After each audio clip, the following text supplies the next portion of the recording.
Irrigation department అంటే irrigation సంబంధించి irrigation అధికారులతో ఒక సమీక్ష నిర్వహించుకోవడం జరిగింది. ముఖ్యంగా రంగంపేట మండలంలో ప్రతి ఎకరాకి నీరు అందించాలనేది వాళ్ళ కూటమి ప్రభుత్వం లక్ష్యం.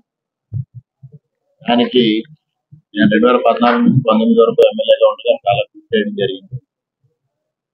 19 నుంచి 24 అంతా నేను చేసిన కృషి అంతా బూడిదలో పోసిన పన్నీర్ అయింది. మళ్ళా మొదటి వచ్చింది. వాడు ఎక్కడ ఉన్నామంటే గొంగళి మళ్ళా మొదట వాడు ఏదైతే చాగల్నాడు ద్వారా మొత్తం ఆయకట్టు 35,000 ఎకరాలు అయితే ఇక్కడ 23,000 ఎకరాలకు అందించాల్సింది రంగంపేట మండలం.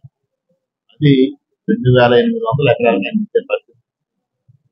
అదేవిధంగా వెంకటనగరం నుంచి 6,360 ఎకరాలకు నీరు అందిస్తూ ఉంది.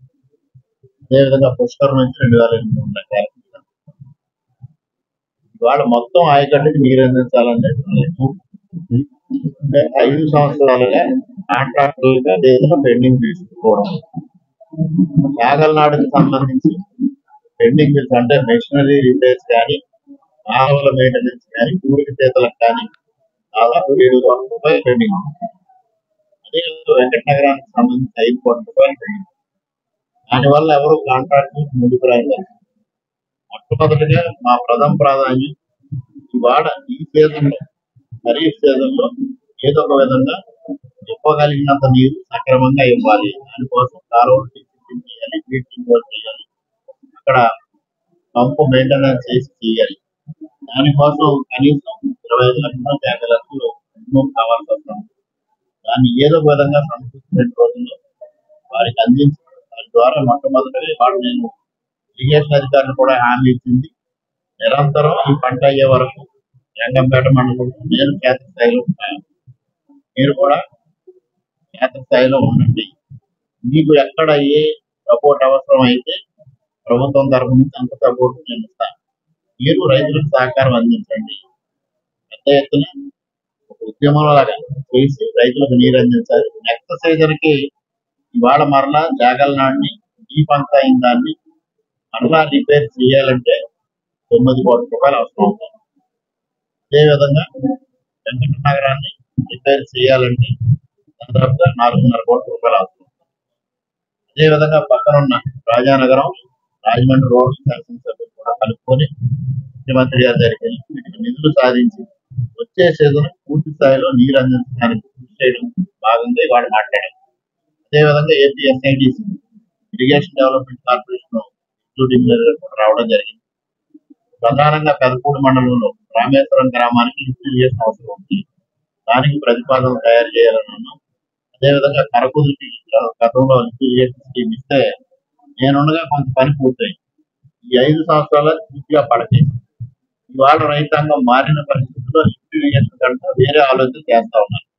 దాన్ని కూడా అక్కడికి వెళ్ళి స్టడీ చేయమని విజయ్ గారిని కోరడం జరిగింది. దాన్ని కూడా ముందుకు తీసుకెళ్తాం. అదేవిధంగా మరోపక్క ఏపీ ఎస్ఎంఐడిసి ఏదైతే medical services infrastructure development corporation అధికారులతో మాట్లాడడం జరిగింది. అనపర్తి హాస్పిటల్ ఇవాళ గత ప్రభుత్వ హయాంలో 100 పడకల ఆసుపత్రిగా చేసి 13 కోట్లు మంజూరు చేసింది. కానీ ప్రభుత్వానికి 100 పడకల ఆసుపత్రి ఇవ్వాలంటే మంజూరు చేయాలంటే 3 ఎకరాల స్థలం చూపించాలి. ఉన్న స్థలం 1.8 ఎకరాలు. పక్కనున్న కళావేదికను కూడా చూపించి ఆ రోజు మంజూరు చేయించుకోవడం జరిగింది. నేను పంచాయతీ అధికారులు కానీ, అదేవిధంగా మాజీ ఎమ్మెల్యే గారిని కానీ, అనపర్తి గ్రామ పెద్దలను కానీ కోరేది ఆ 1.2 ఎకరాల స్థలం మాకు చూపించి ప్రభుత్వానికి హ్యాండ్ ఓవర్ చేసేస్తే తక్షణమే అవి కూడా మొదలు పెడతాం. ఇప్పుడే అధికారులతో నేను మాట్లాడాను. ఏపీఎంఐడిసి ఎగ్జిక్యూటివ్ ఇంజనీర్ వచ్చారు. దానిపైన కూడా పంచాయతీరాజ్ డిపార్ట్మెంట్ తో సమావేశం ఏర్పాటు చేసి తక్షణమే ఆ స్థలం కూడా స్వాధీనం చేసుకుని ముందుకెళ్తాం. ఈ విధంగా అనేక శాఖల అధికారులతో వాళ్ళ సమీక్ష నిర్వహించుకోవడం జరిగింది. ప్రజలకు సుపరిపాలన అందించాలి, ప్రజలకు అభివృద్ధి అందించాలి, ఒక పక్క సంక్షేమం అందించాలి. రేపు 1వ తారీఖున అందరికి 7,000 రూపాయలు పెన్షన్ అందించడం జరుగుతుంది. ఏదైతే చంద్రబాబు నాయుడు చేసిన హామీ మేరకు ఏప్రిల్ నెల నుంచి 1,000 రూపాయలు పెన్షన్ 3,000 పెన్షన్ 4,000 అందివ్వడం జరుగుతుంది. సంక్షేమం ప్రతి ఇంటికి ఇటు కూటమి నాయకులు అధికారులు కలిసి ప్రతి ఇంటికి పంపిణీ చేస్తారు. సంక్షేమాన్ని అభివృద్ధిని మేళవించి ముందుకు తీసుకెళ్లడమే ఈ ప్రభుత్వం యొక్క లక్ష్యం అని తెలియజేస్తారు.